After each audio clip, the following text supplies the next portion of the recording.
Hi, my name is Stephen Ellis. I'm the chef proprietor here at the Oxford Blue in Windsor.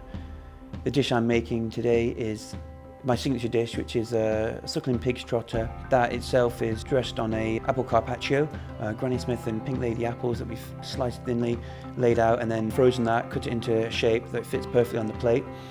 Then we put a couple of dots of sauce gribiche. It's got, your cornichons and your capers in there, so it's got a vinegary mayonnaise to it, so it can cut through the fat of the pork skin. The actual trotter itself is then placed on top.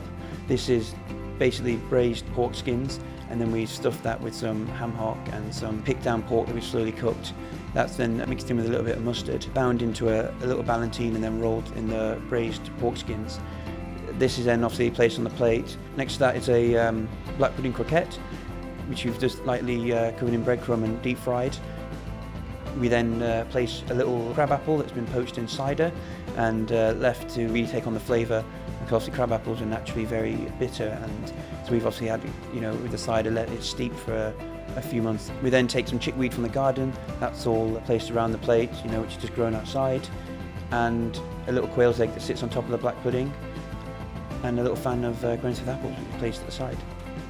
When it's read on the menu, some people might get a little bit squeamish or not so impressed, but then when people actually see it come out of the kitchen, there's a bit of a wow factor about it. A lot of the food I do is very light. It might sound heavy or it might sound very rich, but it isn't. It's a small poached pig's trotter at the end of the day, and it's a braised pork skin bound around some ham hock.